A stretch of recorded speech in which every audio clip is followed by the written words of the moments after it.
I did not have a sort of happy childhood, to be frank. It was quite rough. But I read a lot of books. I read lots and lots of books. And so that, sort of gradually I sort of understood more from the books that I was reading and watched a lot of movies. But it took me a while to understand things that most people intuitively understand. I actually, when I was young teens, I got quite depressed about the meaning of life, and I was trying to sort of understand the meaning of life, reading religious texts and reading books on philosophy. And I got into the German philosophers, which is definitely not wise if you're a young teenager, I have to say. In order to solve full self-driving properly, you have to solve real-world AI.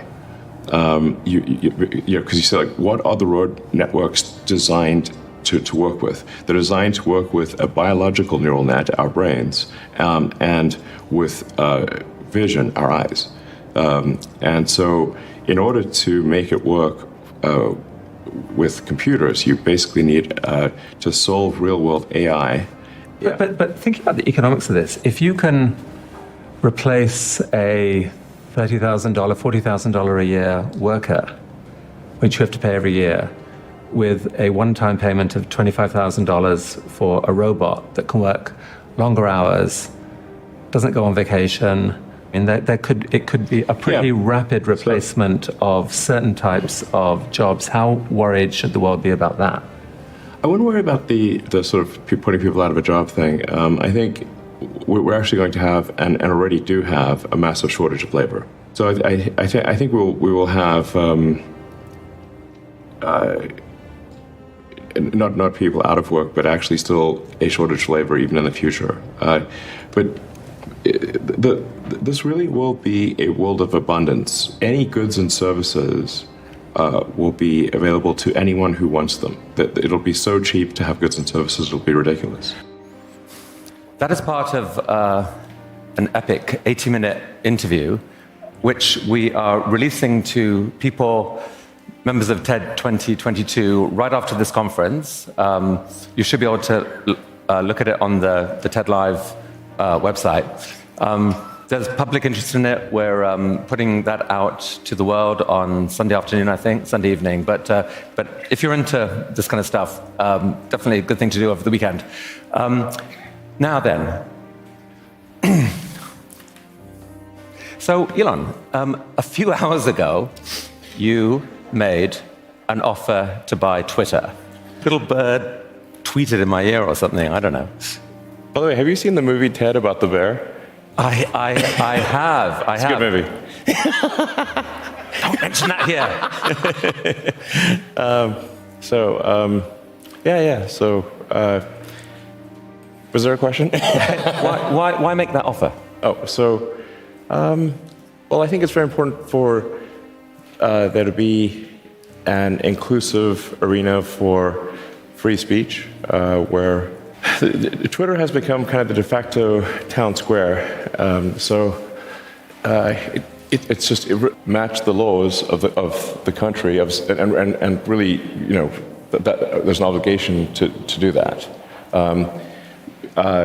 But going beyond that, and having it be unclear who's making what changes to where, having tweets sort of mysteriously be promoted and demoted with no insight into what's going on, having a black box algorithm promote some things and not other things, I think this can be quite dangerous. Well, I think we would want to err on this. If in doubt, let the speech, let it exist. It would have, if it's a gray area, I would say let the tweet exist. But obviously, in a case where there's perhaps a lot of controversy, that you would not want to necessarily promote that tweet.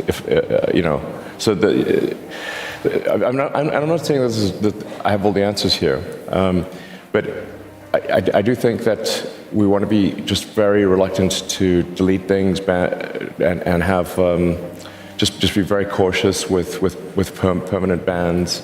Timeouts I think are better than sort of permanent bans, and but just in general, like I said, how it won't be perfect, but I think we wanted to really have, like I said, the perception and reality that speech is as free as reasonably possible, and a good sign as to whether there is free speech is someone you don't like allowed to say something you don't like. And if that is the case, then we have free speech. And it's damn annoying when someone you don't like says something you don't like. That is a sign of a healthy, functioning, free speech situation. Well, like I said, I think it's very important that the algorithm be open sourced and that any manual adjustments be identified. So if somebody did something to a tweet, there's information attached to it that action was taken. And I won't personally be, in there editing tweets, but the truth matters to me a lot. Really, sort of pathologically, it matters to me. The worst business decision I ever made was not starting Tesla with just J.B. Straubel. By far the worst decision I've ever made is not just starting Tesla with J.B. That's the number one by far. Tesla did not exist in any. Tesla was a shell company with no employees, no intellectual property when I invested. But a false narrative has been created by one of the other co-founders, Martin Everhard. And I don't want to get into the nastiness here, but I didn't invest in an existing company. We created a company. Yeah. And ultimately, the creation of that company was done by JV and me. And unfortunately, there's someone else, another co-founder, who has made it his life's mission to make it sound like he created the company, which is false. What has Tesla actually accomplished that is most noteworthy? It is not the creation of an electric vehicle or creating an electric vehicle prototype or low volume production of a car. There have been hundreds of car startups over the years, hundreds. And in fact, at one point, Bloomberg counted up the number of electric vehicle startups, and I think they got to almost 500. Yeah. So the hard part is not creating a prototype or going into limited production. The absolutely difficult thing, which has not been accomplished by an American car company in 100 years, is reaching volume production without going bankrupt. That is the actual hard thing. The last American company to reach volume production without going bankrupt was Chrysler in the 20s. Right. Yes, but it's not like, oh, geez, I guess if we'd just done more manual stuff, things would have been fine. Of course not. That is definitely not the case. We basically messed up almost every aspect of the Model 3 production line, from cells to packs to drive inverters, motors, body line, the paint shop, final assembly, everything. Everything was messed up. And I lived in I lived in the Fremont and Nevada factories for 3 years, fixing that production line, running around like a maniac through every part of that factory, living with the team. Yeah. I slept on the floor so that the team who was going through a hard time could see me on the floor. That they knew that I was not in some ivory tower. Whatever pain they experienced, I had it more. And some people who knew you well. I mean, there wasn't any other way to make it work. There were 3 years of hell. 2017, 18, and 19 were 3 years, the longest period of excruciating pain in my life. There wasn't any other way. And we barely made it, and we were on the ragged edge of bankruptcy the entire time. So when you it's not like I want pain. I don't like it. Those were three so much pain. But it had to be done, or Tesla would be dead. I can tell you how every damn part in that car is made. It's basically, if you just live in the factory for 3 years, and just, in order to accelerate the advent of sustainable energy, there must be scale, because we've got to transition a vast economy that is currently overly dependent on fossil fuels to a sustainable energy economy, one where the energy is, so the energy's got to be sustainably generated with wind, solar, hydro, geothermal.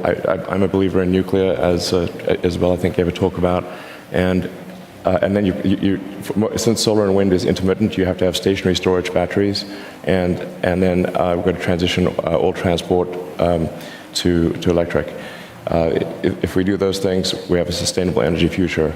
The faster we do those things, the less risk we put to the environment. It's not about press releases. It's about tonnage. What was the tonnage of batteries produced, and obviously done in a sustainable way?